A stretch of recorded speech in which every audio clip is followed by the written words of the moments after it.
Hi, everybody. We are live with episode 4 of Tiger Talks. I'm your host, Nick Tiger Quay. This is a podcast and it's also a vlog. And today I am so excited to welcome an amazing guest, Mayor Brent Latham. He's the mayor of North Bay Village. Thank you so much, Mayor, for being here with us today. Thanks, Nick. I appreciate it. It's good to be here. So always, I'm going to talk a little bit about Tiger Talks and kind of what we're doing here. It's a podcast and a video series to help inspire others. Mayor, this is the time for you to share some really personal things as well. We try to talk about life and how we got into this, what motivates us, your why. And the biggest reason that I want to know is what kind of motivated you to go from a successful business person to what you were doing to going towards a life of passion and serving others. We're going to get to that in a few minutes. But, right now, why don't you take 30 seconds and tell me a little bit about yourself? Well, what's to tell? I mean, I think, we're neighbors here in North Bay Village and, just part of this this great big community trying to make our way and make things a little better, make life a little better for everyone. And that's the bottom line, right? Yeah. Where did you grow up, Mayor? Because I don't know that everybody at home knows the whole story. I grew up right here in South Florida. I spent a couple years in the Northeast, as a kid, but spent most of my childhood and high school here in Miami, in the Miami area. I'm from Coconut Grove, Coral Gables area originally. Oh, really? No, I didn't know you're from the Grove. That's awesome. Yeah, what a great area to grow up in. Yeah, it's a good area. Listen, so I guess really quick, I'm going to talk about art because part of what I do is I have different artists every day, and you might recognize this a little bit. This is our friend Rigo Leon Herrera with Mr. Bunny and Sophie. One of my favorite things that Brent's been working on for a long time now is trying to incorporate some more art and culture that North Bay Village has kind of been missing for a little while. Not missing, but it wasn't on the map for it. A long time ago in the 1950s, this was kind of the hangout for the Rat Pack and a lot of other people, and he's very passionate about these kind of things. And that's one of the reasons I wanted to have you on. We're going to be talking a lot about kind of passion and drive. So is there a lesson from your childhood growing up down here in South Florida that you can remember that's really helping you today, or something that you're teaching others today through this situation that we're in now? I think, and we give away our age, and they growing up in the 80s and 90s in South Florida. South Florida has always been a very diverse area. Obviously, a lot of Latino influence. It's been very diverse, and I experienced a very diverse childhood. Growing up with people from different backgrounds internationally and socioeconomic backgrounds, and I think that's what's it's one of the magical things. It's always been about South Florida. Our country's gotten more diverse over the years as well, but South Florida has always been a leader in that, and those are formative experiences. As a kid, something that certainly shaped my approach to the world and to professional career and life in general over the years. That's great. Yeah, I think for me, well, we're going to get into this. So one of the reasons I had you on is about serving others. So I think one of the biggest things for me was realizing the impact that I could have. And, I talk to a lot of people, whether it's friends, family members, clients, other entrepreneurs, and a lot of people's focus is on why I really want to impact people. I want to help people. And what I think people miss that I brought from my childhood is that we can all, every single one of us, everybody watching at home, no matter what your situation is, you can impact somebody's day, their mood for that moment, and you can impact their life in such a large way that a lot of us don't even know it until much farther on in our lives. And that's a lesson that I learned very young on, and it's something that stays with me today. And I'm always looking at, how are you? How are you really? How can I make your day better? How can I help you today? That's something that I learned from my mother and from my father. Something else I wanted to ask you, and this is really interesting for me. When did you know, or I guess, how about this? What was your first experience in serving others? First experience serving others. I was always volunteering for kids for things when I was younger, in high school, whatever. You did the basic volunteering. And I think it starts young. You get to know people sometimes from different areas and different classes. And, I spent a lot of time in areas, I guess, that, aren't the most economically advanced. And so you start helping families. Sure. You start helping people that are part of your life, however you can. Simple things. All right, you need this. I've got this. Can I get this for you? Can I do that? And, I feel like, some people are hardwired to be part of a community, and others are, the reality is they're hardwired to be rugged individuals. And everyone has different characteristics. And, I feel like I've always had that community, I want to say community first approach. And I believe, part of it is because I really believe philosophically that in making a bigger pie, so to speak. I use the pie analogy. Wow. People, we find ourselves, especially in our capitalist society, fighting for a bigger slice of a pie. But if we all work together, we can make the whole pie bigger, and everyone gets more pie. And that's kind of how I think. It's like I get more pie too. It's not a zero-sum game. And so, that's the philosophical part. But you're saying, when did I get started in all this? As a kid. And then, the first transcendental volunteering experience I had was in Peace Corps.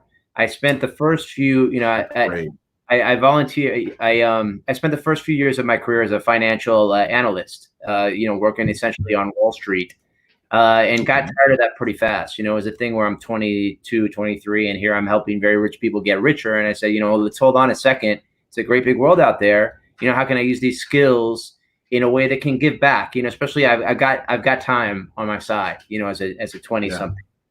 And so, I joined the Peace Corps. I looked around. The Peace Corps seemed like a great thing. So I took a flyer, went off, and that was the best decision of my life right there. And it's certainly affected everything that I've done since then. Peace Corps is amazing. When I was a kid, I always thought it was this cool thing. And, as a little kid, you see different things from the Peace Corps. And it seemed like one of the best experiences you could ever have. I think the first time that I remember service, when I knew I was serving, was probably through my church. I grew up in a military family. My dad's a retired colonel, U.S. Army. So I was really big into serving others and kind of giving and helping. And the thing that he was always into, that he didn't necessarily say this, but it's what I learned, was I think that you really know that when you're in for a life of service, when you're willing to do things for others who will never know that you did it for them. Does that make sense? Like when you're thinking about people that'll never say thank you. Every day. What's interesting about it is that people do thank you. They might not come up to you and shake your hand, and they might not build a monument to you. People are appreciative. Yes. And sometimes it's not even on a, it's not even on a level, a level that you can feel, in order that you can feel. But people deep down are appreciative, and you have an effect on their being when you're helping them. And it really it creates what you could essentially call positive karma in the world. The more that we have of that, the better the place we're surrounded by. That spirit of helping others. And, I think some of the wisest philosophers and some of the wisest, I follow the Dalai Lama, all the time. And, what the Dalai, one of the principal messages that I get from the Dalai Lama is, the best thing you can do for yourself is to serve others. And it's a very top level statement, but you don't know it's true until you take a flyer and you do it. And, one issue we have, Nick, and it's tough in the United States, this country in this time in history is a difficult place to be someone that is community oriented or service oriented, because everything revolves around money. I mean, you really need money for a lot of stuff. Sure. And you have to kind of take a risk to say to yourself, what makes me happy and what's going to make me happy? And is it really pursuing a high paying career? And, it is a risk, you got to leave it behind. And, one thing that you asked is, why do you leave a business career or what have you, a successful career, and become the mayor? And people don't know that as mayor, you get paid, $600 a month, less than minimum wage, essentially. Not really enough to live on, is it? If it's not, and you have to have had the wherewithal to have made some money and some other things to do this kind of stuff. You do. But if you'll take a risk, a lot of times, pay off in different ways in terms of serving people. So I've done that periodically throughout my career. There are 3 or 4 times when I've sort of left what I was doing and gone ahead and done something public service, doesn't really pay anything, but really creates a lot of social value. And those have been the most rewarding experiences along the way for me. Yeah. Yeah, I think it really is. And something I remember, my first experience really traveling and serving others was with our church group. It was we had a big youth group, and we were going down to Mexico to work with other churches and other organizations to build schools. we went into this place, and basically the English translation, it's like an estate. You go to an estate that has different houses on it. And we took some of the old chicken coops and farming type buildings, and we turned them into schools. We put the concrete, we did the flooring, we put up the walls. We didn't run the electric, but they had an electrician from the community coming into it. But it was great. And I just thought, I get to go to Mexico. I'm with my friends. But let me tell you, the experience at, I don't know, 12, 14 years old, whatever it was when I first went down, when I'm in there playing soccer, playing basketball, didn't speak the same language, but there was so much communication in the eyes, and there was so much gratefulness on all sides, on us for them letting us into their home and into their community, and the other way. That shook me in such a big way, and it changed my life forever, and it proved that every single one of us can make such a vast impact by doing something that at the time could be seemingly small for us, massive for somebody else. Mm-hmm. Well, so something I want to get in. What's that? Well, no, I was going to say, and pick up on that. It seems small sometimes, even something like that for an individual, but it's big. Internally, to push your boundaries and figure out what you're capable of. And there's a secret to this world that we live in the United States. Most of us live in a lot of security and pretty content with what we have. But we're all capable of pushing our boundaries a lot more. But you have to break out of what you're doing to do that, and go and find out what's out there. And there are other things that can make you happy aside from the everyday routine. That's one thing about this coronavirus situation right now. I think a lot of people are realizing, hey, is the routine that I was in before I was forced to slow down, is that what I really want for my life? Or do I want to focus a little more on things that make me happier and leave some of the clutter out?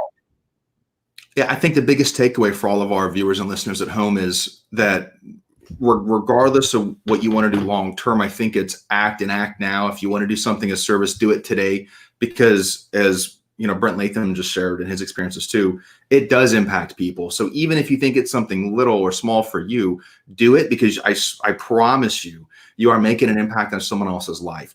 This is going to be something that they take with them. And it could be the smallest thing you can think of, but these little acts of kindness, these acts of service to others, it stays with people. And especially in times like this, when internationally the whole world's going through a really rough situation, we can spread that kindness. Like you said, it's passing on that good karma, paying it forward, whatever term you want to use.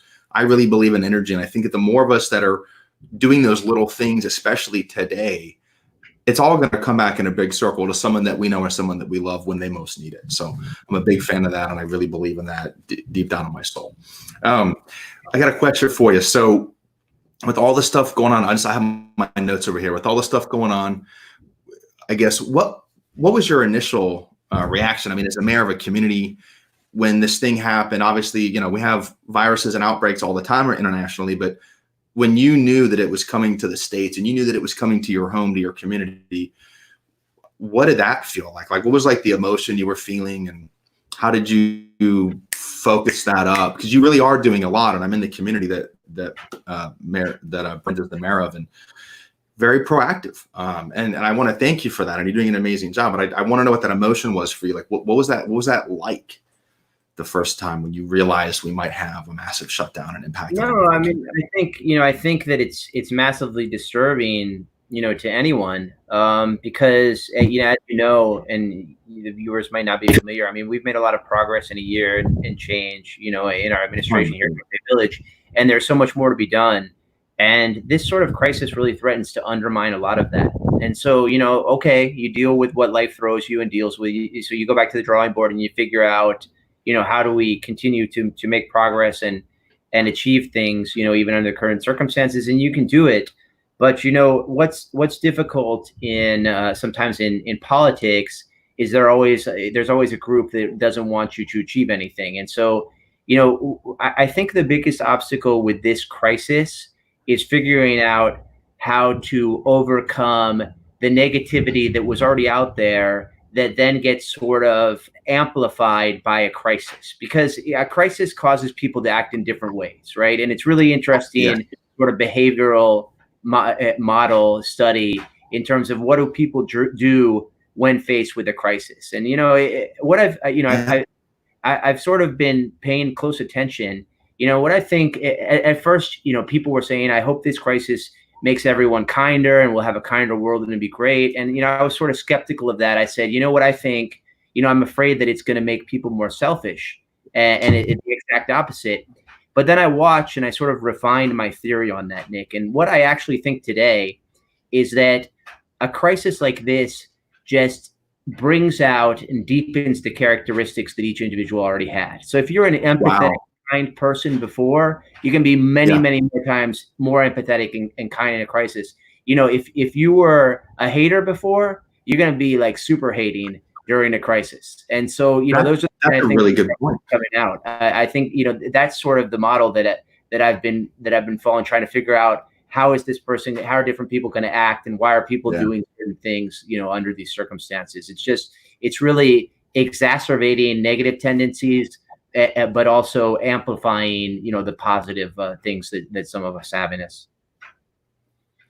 That's great. I mean, yeah, my comment was going to be that, you know, you never know. And it's always, I think, rough situations, trauma, pandemics, whatever it is, whether it's personal, national, or community-wise, the opportunity to bring out the best in people is there, but it has to come from a side. But the opportunity for the worst to come out is also there. And I think what you just hit on is so true.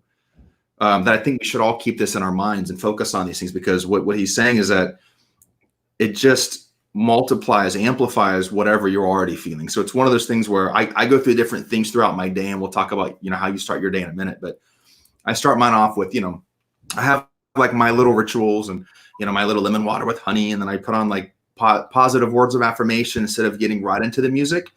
I like to start off that way because it's already putting my mind, priming me into the state of positivity, putting me in this place where I'm there to serve others. And that's a big part of what I go through.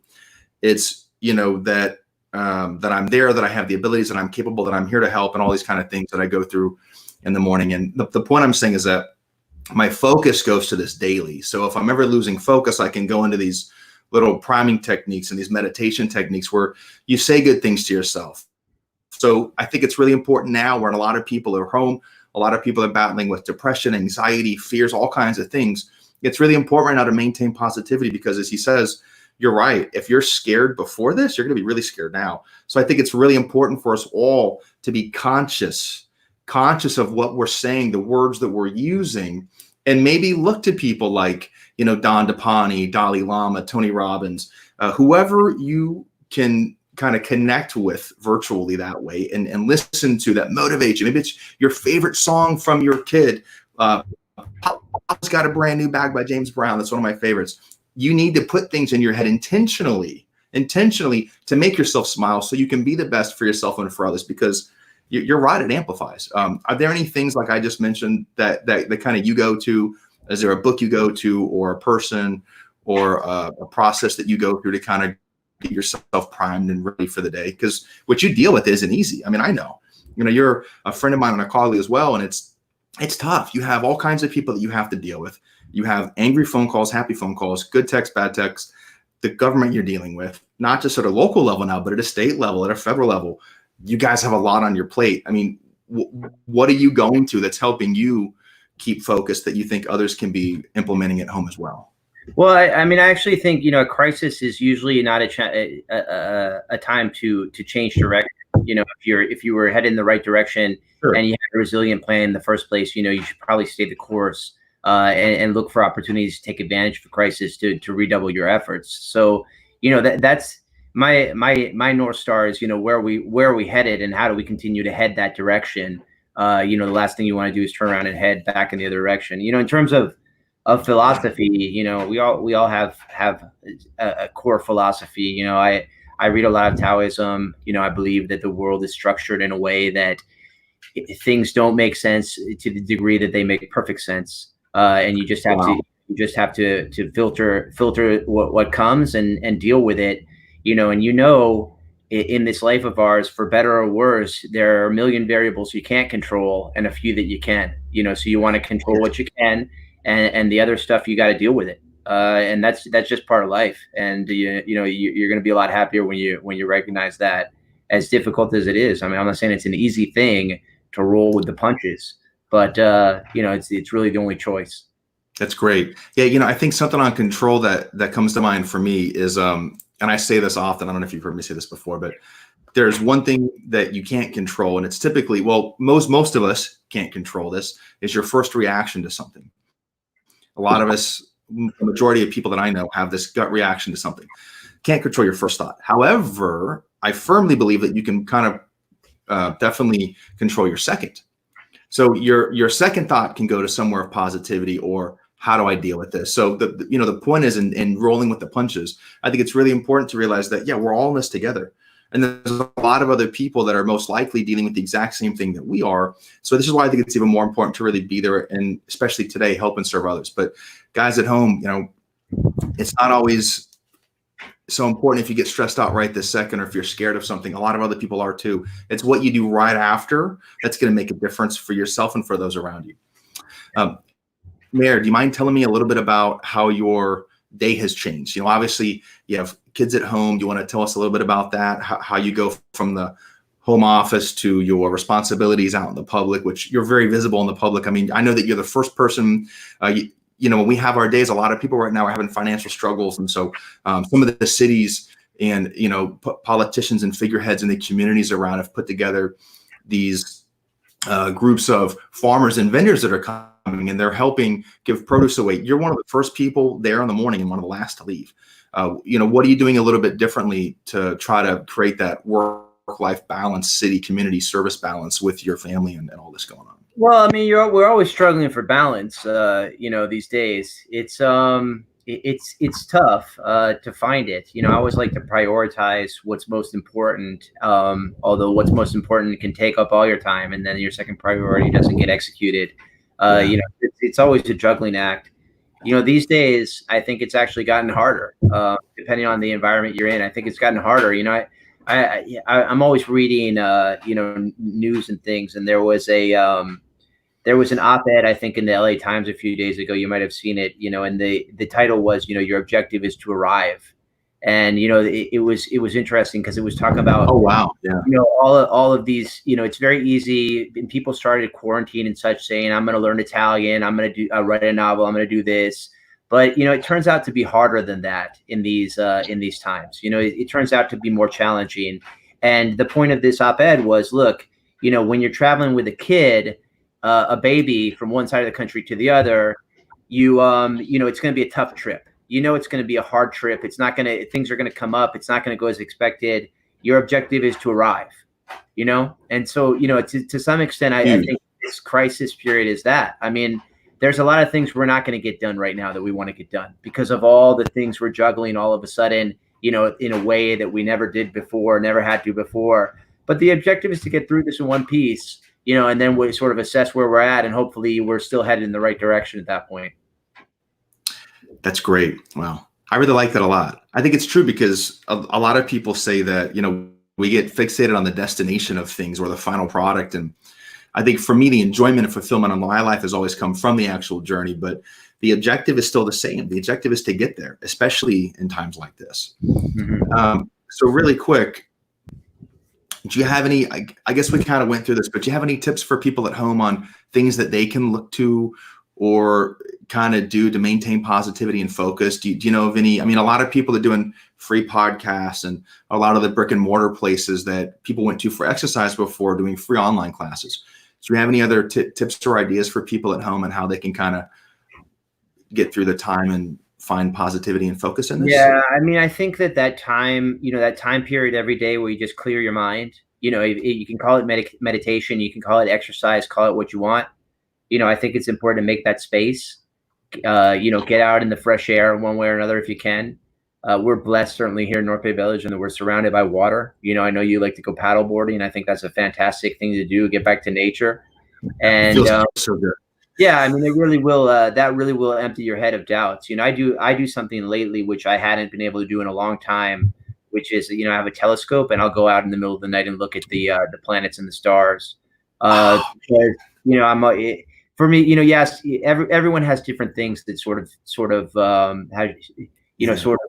put you in your place or make you understand. And for me, it's always the outer space and the eternity of it, and so when I start to look up at the planets and the stars in the sky, it reminds me, you know, that whatever I'm dealing with on a day-to-day basis is small in comparison. And, you know, Wow.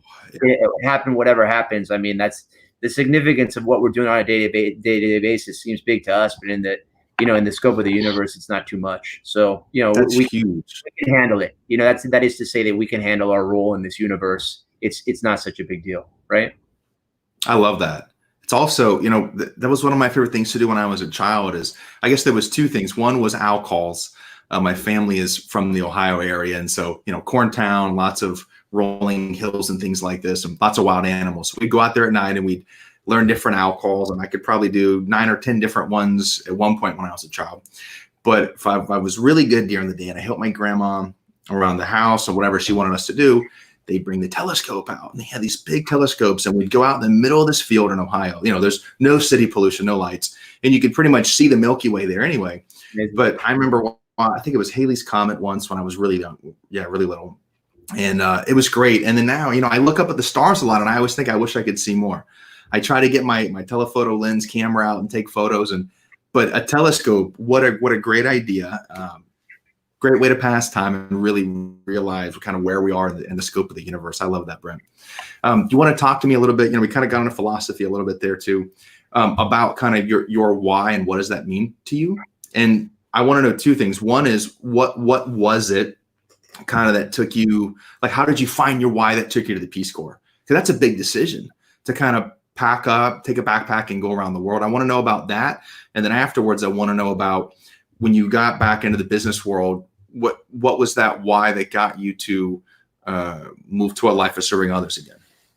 Well, look, you know, one qualification that I've had in my life is I won't do a job, you know, for money. I only do jobs that I enjoy, and so that sort of limits what I've done, you know, throughout my career. So, you know, I never really, in some situations, you end up getting paid pretty well, you know, but that's not the motivating factor.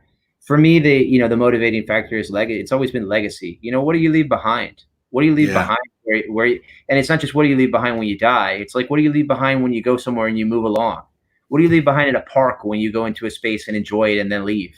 You know, what is the impact that you had on your surroundings and the people around you? You know, in addition to what's the impact you have on yourself, because those two things are fundamentally related.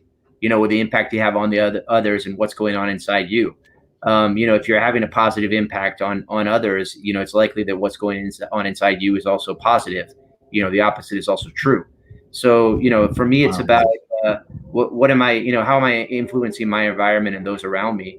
And that's what it's all about. And, you know, I can say that at my age, you know, 44, I've been around the world, you know, worked on 4 continents. You know, I have friends everywhere, a good friend. And that makes me feel good. You know, I think for one thing, we talk about coronavirus in this virtual world. You know, I feel like I'm prepared for it. I've been living in a virtual world for a long time because I have friends in, you know, 100 or more countries around the world that I keep in touch with, you know, and you can't see them really ever, you know, or very, very infrequently. You know, do I travel to one place or another, but I'm still in touch with them and follow their lives. And we're, you know, a virtual community. And, you know, that's the direction we're headed. It really is. And so, you know, this is put that into hyperspeed, but, you know, you want to establish a like-minded community, and, you know, you can find some pretty special people anywhere you go. I think that's great. From them. Yeah. And I want to pick up on legacy really quick. You know, so something you said that kind of just struck me is when you talk about legacy, a lot of people, I think we tend to think that legacy is long-term. We think of these like big legacies. And I think what you just said is so crucial to life in general, how we should all be acting today, you know, with or without a pandemic. What do you know, how do you leave the beach when you leave the beach? How do you leave the park when you go to the park? How do you leave the street when you leave the street? Do you open up your car door and take all your garbage and stuff that you should put in a trash can, and do you dump it out your door, or do you walk the 20 feet, bag it up and take it home and throw it away? I think it's so important to realize that we're all leaving our legacy everywhere that we go. And what a valuable way to look at that, Brent, because like I said, I think a lot of us miss sight of how small a legacy can start, but how big of an impact it can have long-term. So I'm definitely going to remember that. I'm going to quote you on that later on. I love that. Do you want to tell me a little bit more about kind of how you transitioned from that, you were working back at business for a while, and then just about a year and a half. Like, when did you make the decision to run for mayor, and what was that like for you? Like, what kind of triggered you or hit you internally to go, you know what, I want to make a difference. I love serving others so much that I want to put some of my business things on hold just so I can make an impact. I mean, what was that like, so we can try to get an idea for others at home on things that they can do to really dig into their whys and values? Well, look, I mean, I think there's opportunity around us everywhere, right? And what I saw in North Bay Village, place where I lived for 7 years now, is a lot of potential, that wasn't being unfulfilled. But above and beyond that, and without getting into any name calling or anything like that, I saw value being expropriated for the benefit of specific individuals when it should have been communal value. Does that make sense? Yeah, so, perfect. And that, we all have our spiritual callings, right? I've always been told by people that I connect with that one of the things that I have is a very profound sense of justice. Things that are unjust make me very, very upset. And not a lot of things really, there aren't so many things that upset me anymore. But injustice, man, that pisses me off. I hate injustice. Yeah, I really do. And so every time I see it, there's some sort of, I would even call it a physical attraction and a spiritual attraction to set that injustice right.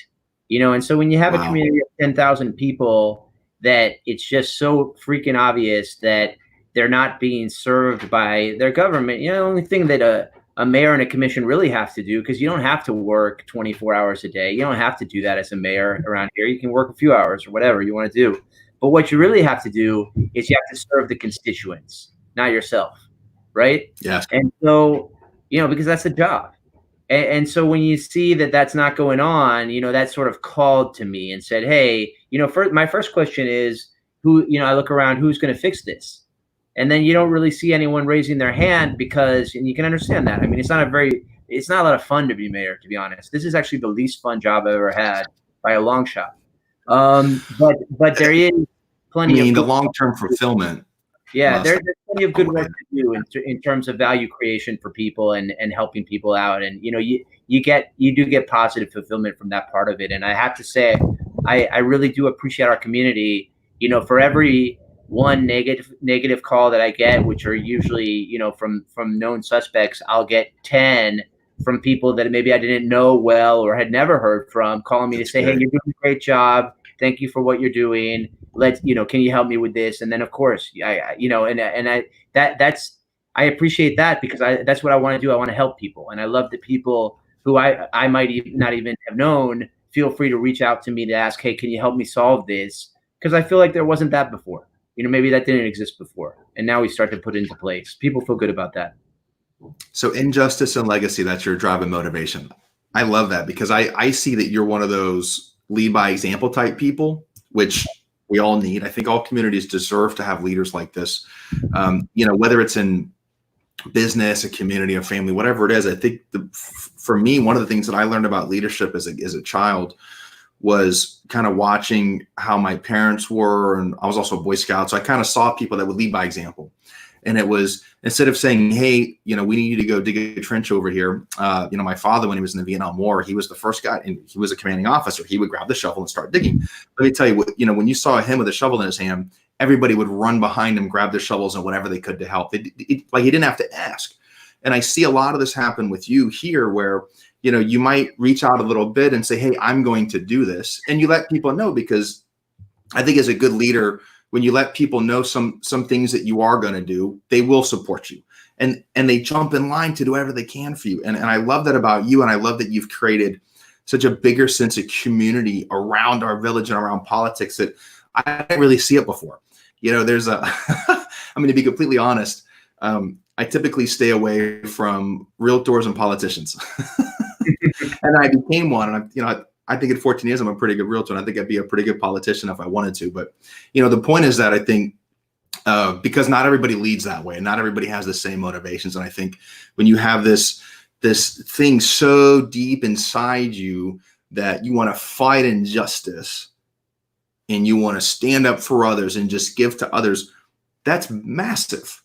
And I wish that everybody else that was in positions like that felt the same way that we do about that, Mayor. But I love that you do it, and everyone around you knows it, and we all love you for that, and appreciate you in so many ways because of that. So that's kind of, I think that was about it. Is there anything else that you want to say to our viewers today, or anything you want to say about motivation and others? It's great. It's great to have a forum like this. I appreciate it, taking the time, and anybody that wants to get involved in your local community, there are a million ways to do it. And you should. There are a million ways to do it. I would say, number one, I've politics was always something that I was, thinking about doing tangentially, but never really thought, let me drop what I'm doing and get into it till this opportunity came up. I've learned a lot about local politics that I didn't know. I had no idea. And I can say that, individuals can make a huge difference in their community by getting involved and finding out what's going on in their local politics. And so, number one, obviously register to vote, but also, find out what's going on. Take a few minutes, find out what's going on in your community. It's easier than it's ever been, to figure out who your community leaders are and if they're doing a good job. And you can get involved. Like Nick, you're involved in the boards. So many of our I consider this my number one achievement as mayor. The amount of residents who are involved in our boards today. We got dozens of residents participating, actively giving their time for the betterment of the community. That's the number one achievement of my first year and a half as mayor, getting so many people involved. It's not even really my achievement, it's others giving of themselves. But that's the bottom line. So I encourage people to get involved.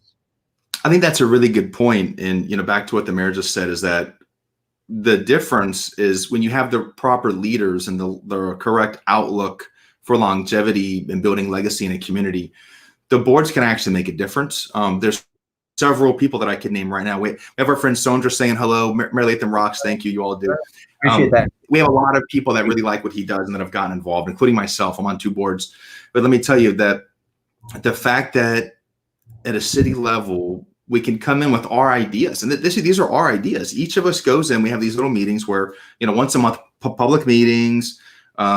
We talk and we bring in our ideas and other people that have ideas and thought leaders, and you guys listen. And it helps because you might have an initiative like an art initiative that we've been working on for a long time. I know it's coming, but it really does take a lot of people to get this off the ground. So it takes a lot of people. Yeah. And I never realized this. So everybody at home, if you want to see changes around you at a really small level or at a larger level, get involved, because when you volunteer, you have a voice that's listened to publicly. You become kind of a local figurehead of the community for that. So if you want to push an art initiative, you want to push food trucks, you want to push a dog park, you want to push whatever it is that's important to you, more community programs, things for single moms, for kids, you have the ability to volunteer, bring in your own ideas and concepts that actually make a difference. So I want to thank you for that, because you have given us all a voice.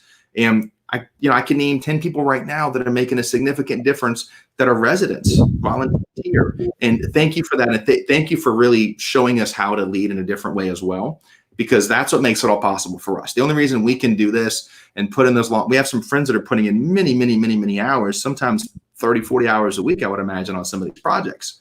And it's because of leaders like you, and you in this case, that allow us to do that. So thank you for that. If you're thinking of getting involved locally, you should, whether it's with a business group or community group, or actually, I definitely suggest it. So thank you so much for being such an amazing guest today.